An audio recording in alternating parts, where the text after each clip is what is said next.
fingertips. They snaked their way across the yard and disappeared into the trees. A sense of unease crept over me as I knelt to examine them, wondering what manner of creature could have made such marks. "Hey there, son," came a voice from behind me, causing me to jump. It was Joe, the ranger, his weathered face creased in concern as he approached. "Morning, Joe," I said, forcing a smile. "Have you ever seen footprints like these before?" Joe squinted at the ground, his brow furrowing in concentration. "Can't say that I have," he admitted. "But there's all sorts of critters out here in the woods. Could be anything, really." I nodded, though I couldn't shake the feeling of unease that lingered in the pit of my stomach. "Yeah, I suppose you're right," I said, rising to my feet. "Thanks, Joe." "Anytime, son," Joe replied with a nod before continuing on his rounds. Alone once more, I stared down at the footprints, a sense of foreboding gnawing at the edges of my mind. Something was out there in the woods, something I couldn't quite comprehend. And as the day wore on, and the shadows lengthened, I couldn't shake the feeling that it was watching me, waiting. That evening, as darkness descended upon the forest, I found myself drawn to the window, unable to shake the feeling of unease that had settled over me since discovering the strange footprints in the snow. The fire crackled in the hearth, casting long shadows across the room as I peered out into the night. Suddenly, movement caught my eye, a shadowy figure lurking just beyond the tree line, its form obscured by the darkness. My heart pounded in my chest as I pressed closer to the glass, straining to make out its shape. And then, as if sensing my gaze, it stepped into the moonlight, revealing itself in all its grotesque glory. It was tall and thin, with impossibly long arms that hung at its sides like twisted branches. Its skin was pale and translucent, stretched taut over its skeletal frame, and its eyes glinted with a malevolent light.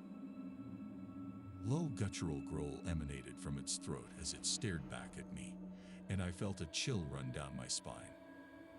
"Hey, what's going on in here?" came a voice from behind me, causing me to jump. It was Joe, the ranger, his brow furrowed in concern as he entered the room. I turned to face him, my eyes wide with fear. "There's something out there," I whispered, gesturing toward the window. "Something unnatural."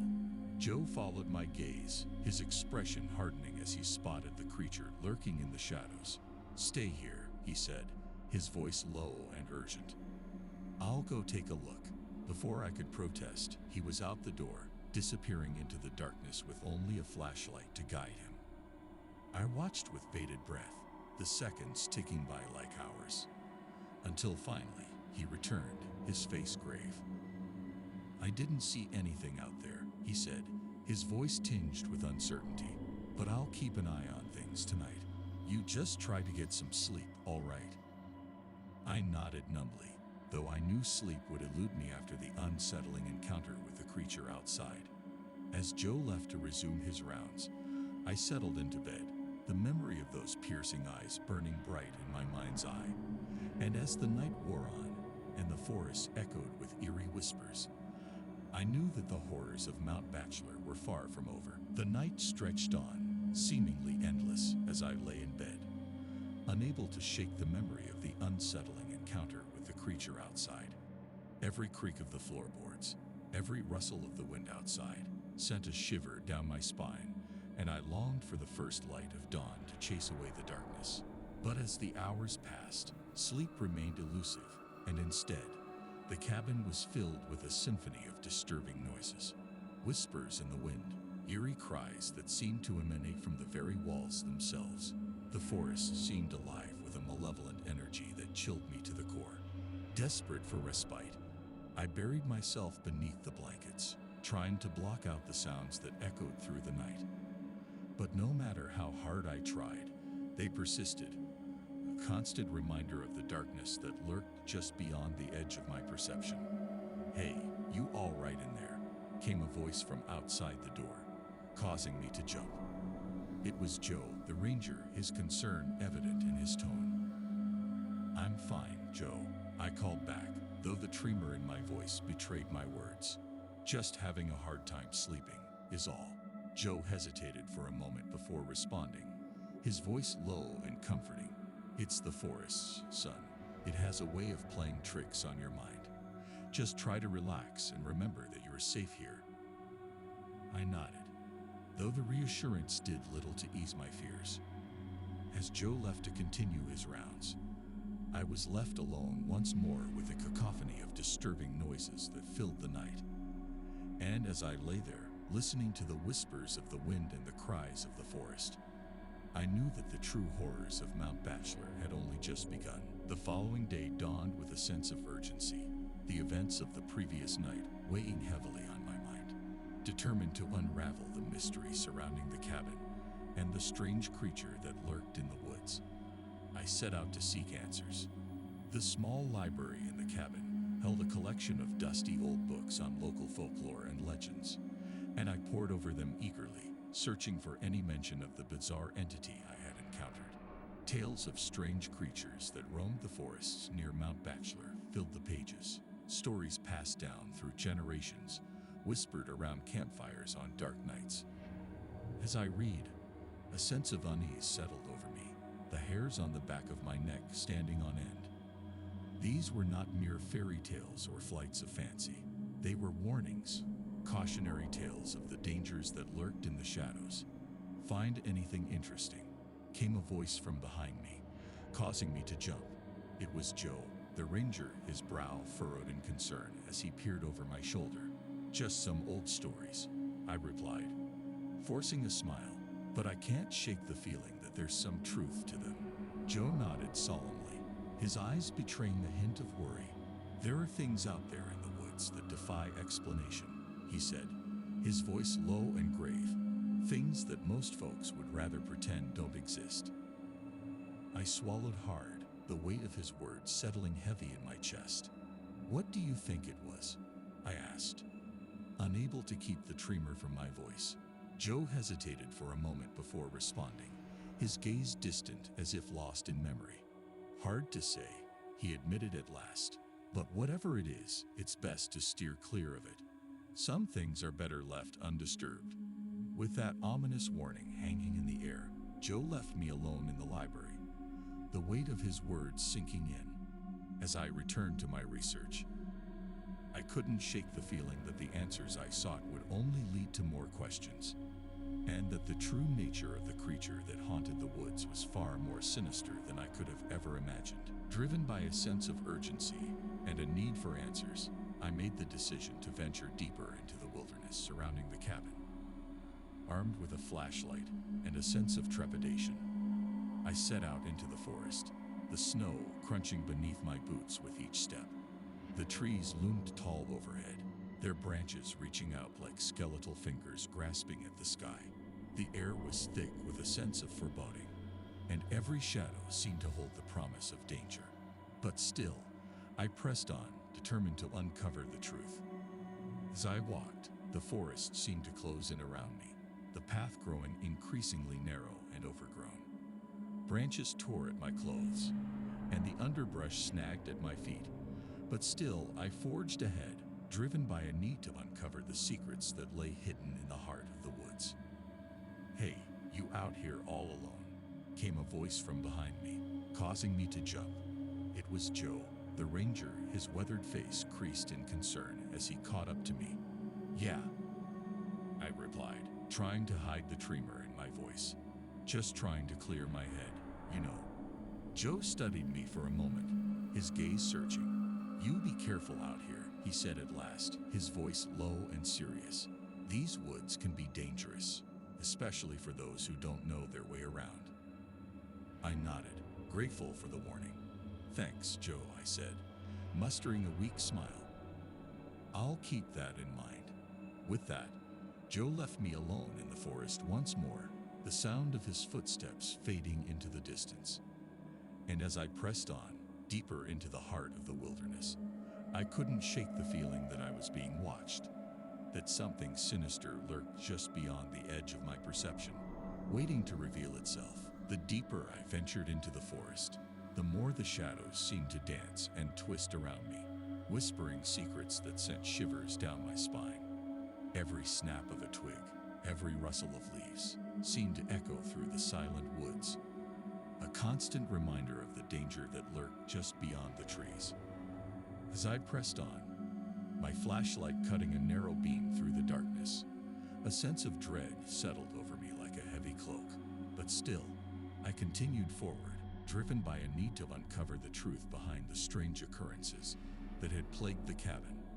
Suddenly, I stumbled upon a clearing bathed in moonlight, the trees parting to reveal a scene that sent my heart pounding in my chest. There, gathered in the center of the glade, were dozens of the strange creatures that I had encountered before, their twisted forms illuminated by the soft glow of the moon. My breath caught in my throat as I watched, transfixed, unable to tear my gaze away from the surreal spectacle unfolding before me. These were no ordinary creatures. They moved with an otherworldly grace, their movements fluid and sinuous as they twisted and turned in the moonlight.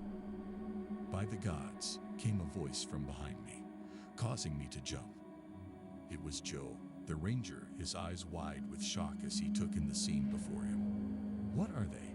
I whispered, unable to tear my gaze away from the creatures.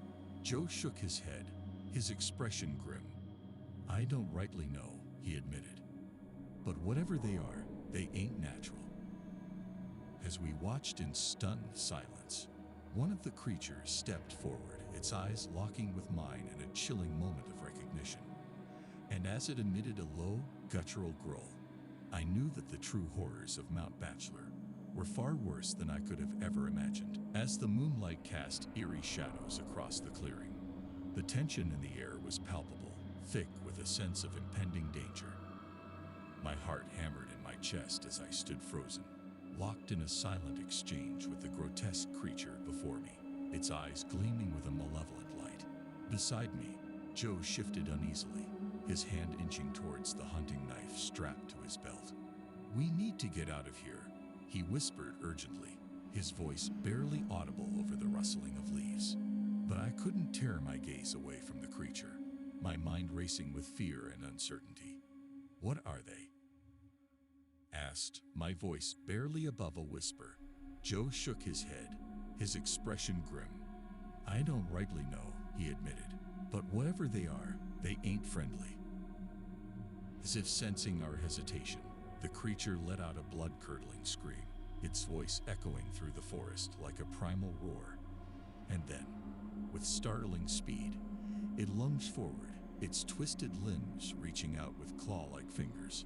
Reacting on instinct, I stumbled backward, narrowly avoiding its grasp as Joe leaped into action, his knife flashing in the moonlight as he slashed at the creature's outstretched arm.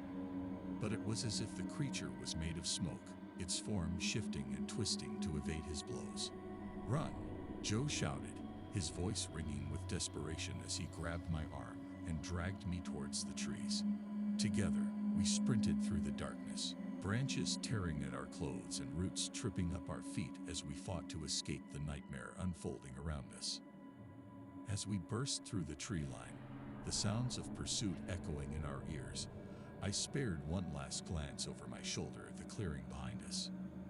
And there, bathed in the moonlight, I saw the creatures disappearing into the shadows, their twisted forms melting into the darkness, as if they had never been there at all. Adrenaline surged through my veins as Joe and I sprinted through the dense underbrush, our breath coming in ragged gasps as we fled from the grotesque creatures that pursued us. The forest seemed to close in around us, every shadow holding the promise of danger, but still, we pressed on, driven by the primal instinct to survive. Branches whipped at my face, and roots snagged at my feet, threatening to send me tumbling to the ground. But I pushed through the pain, fueled by fear and desperation. Beside me, Joe ran with a determination born of years spent navigating these woods, his presence a reassuring anchor in the chaos. "We need to find shelter," he shouted over the roar of the wind, his voice barely audible above the pounding of our footsteps, "somewhere to catch our breath and regroup."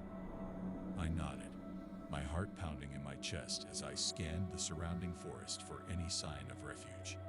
And then, through the trees, I spotted it. A small cave nestled in the side of a rocky outcrop, its entrance hidden from view by a thick tangle of underbrush. "We're there," I called, pointing towards the cave as we veered off the path and plunged into the undergrowth.